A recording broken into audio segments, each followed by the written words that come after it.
Good day, folks. Today I'm going to go over the No Risk Ranching by Greg Judy for a book report.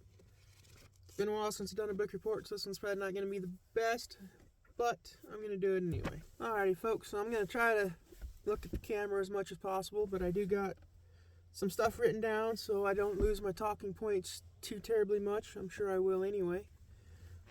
So, No Risk Ranching is 231 pages long of real wealth and knowledge, and is very hope-inspiring to young people and old just trying to get into ranching. Through this book, you will learn how to do a paradigm shift in your brain. It'll get you thinking on how to maybe do things a little bit differently. It'll open your mind. If you're an open-minded person, it'll open it up, and you'll be able to let some of this come in. He does a very good job explaining how to run a ranching business without owning the land or owning the livestock. You don't, contrary to popular belief, you don't need to own either. You can do it without owning a single thing when it comes to land or livestock.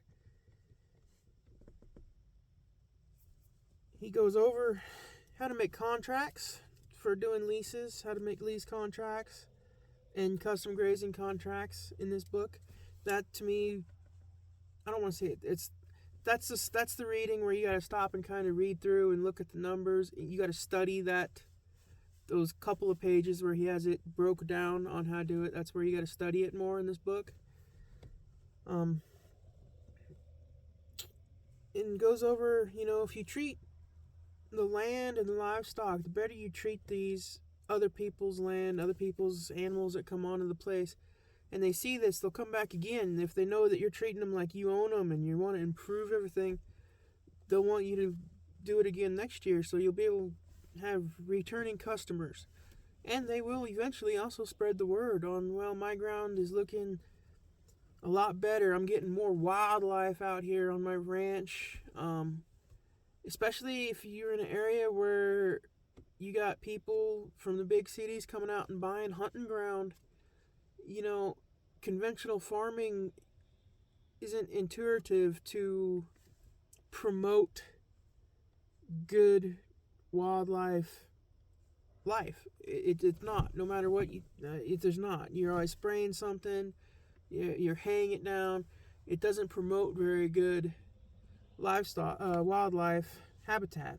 Where if you do MIG, management intensive grazing, you will build up that ground, and those hunters that own that land, they will be ecstatic, and they will spread the word, and you'll be able to build a reputation around that. This book is a fairly quick read, although this time it took me quite a while to read it, just because life kept getting in my way.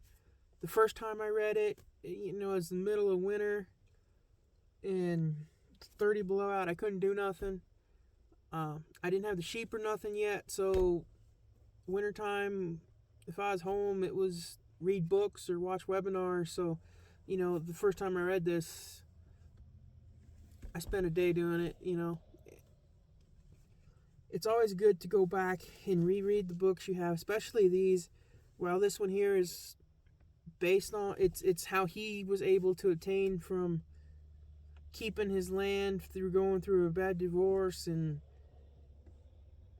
being able to have to work full-time in town and still keep the place and still start this.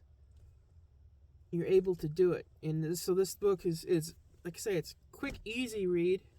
There's some other books that I'm going to be going over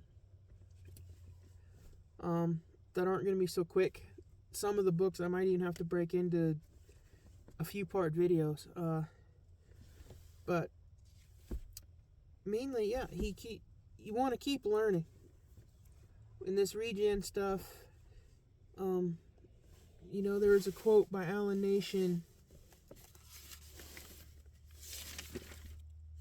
Livestock ownership should always come before owning land. So you can always lease land, and if you want you can always lease livestock, but you should always own the livestock before you try to own land. Owning land, here I'm going off on a tangent, but owning the land, there's two different businesses in ranching, and most people don't think of it like this, but here's a paradigm shift. The land doesn't support your cows, and the cows don't support your land. Your cow business, okay, that should support itself. The land, you're not in the land business as a rancher. You're not in the land business. If you're a rancher, you're in the cow business. The land is its own business per se. And whether you own the land or lease the land, you should always make payments. The cows should always make payments to you for being able to use the land. Back to the book here. You want to set goals. It's very easy to get distracted. Part of my problem this month, when life was getting in my way and I was getting distracted, I'd be out working, then I'd come in the house, and I'd sit down and I'd turn on YouTube and watch my regen channels that I follow, and I'd catch up on them, and then, I couldn't get to the reading. It's hard. Once you turn the TV on, it's very hard to get it turned off to go to a book or something. It's kind of why today, I had to bring someone in to a doctor's appointment, and I got the day here to sit in town. As you can see out the window, it's snowing, and it's just wonderful out there.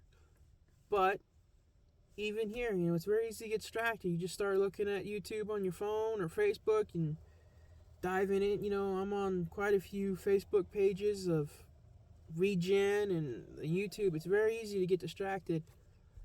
So you want to set your goals. He goes over on how to set goals and what you want to do. Like I said, this book is very inspiring. Where he went and he paid off his debt in 3 years, paid off his home, and got all that done. And that is with going through a bad divorce. He goes over how to spot your land you want to try to lease. Look for undeveloped land, and he goes over that in the book. He talks about his electric setup for his fencing. Goes over the contracts on what you want to do for a lease. And with MIG, with this regen egg, 90% of your land is being rested all the time. Whereas conventional, you'll open up a 300-acre pasture for your cows, your livestock, and you'll let them out there, and you'll move them to another 400-acre pasture. With the MIG, 90% of your ground can be resting at all times, which it's awesome. So it really helps, especially if you run into a drought. I guarantee you, people that have been doing this, like my ground's not going to bounce up this quick because I haven't been able to do the high intensity grazing except for last year on those fields I've showed you. But people that have done it for years, even this 3-year drought, they would have felt it. And this last year probably would have had they would have had to destock a little. But I can guarantee you that land is going to shoot up a lot better than a conventional place where it's been nubbed down to the dirt.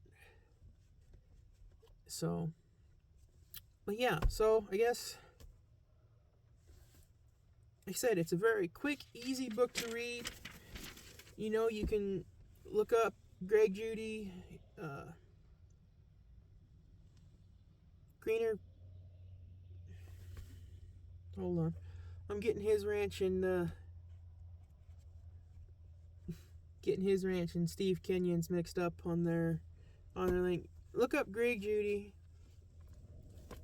on YouTube and look up his website. You can buy his books from them. You can also get his book through the Stockman Grass Farmer. So this is a subscription, and it's one he talks about in his book. The best thing that he says you can have is this subscription. It's, I don't remember how much it costs. It's a 2-year membership, and it's like $100, give or take 50. I'm not completely sure, and I don't remember. But just the wealth of information that comes in these every month is awesome. You know, you got Joel Salatin. Obviously, you got Greg Judy on here. You get all of the regen. A lot of the stuff is just focused on regen and articles, and it's what you want. You'll be able to understand it better, and it's not that expensive. It's a very, very good magazine to get and subscription to have. So folks, I guess that'll do it for this book review. If you have any questions, I'll be glad to answer them in the comments. Like I said, this has been quite a while since I had to do a presentation and book review on something. I'm sure I'll get a little bit better here. The next book I'm going to be starting into is Kick the Hay Habit by Jim Garish. It is also another very good book, and is also another very quick, kind of easy read.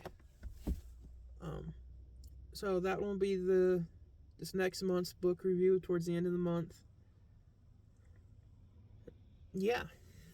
So things are going to be really picking up around here when spring hits. We've got plenty of fencing to do, plenty of green grass. It's supposed to be in the 70s the rest of the week, Fahrenheit. So the grass we have out there is going to shoot up quite considerably over this next week, especially with this rain and snow we have here. It's really priming the pump, and it's really nice to feel like we're headed out of a drought anyway. So thanks for watching, and hit that like and subscribe button.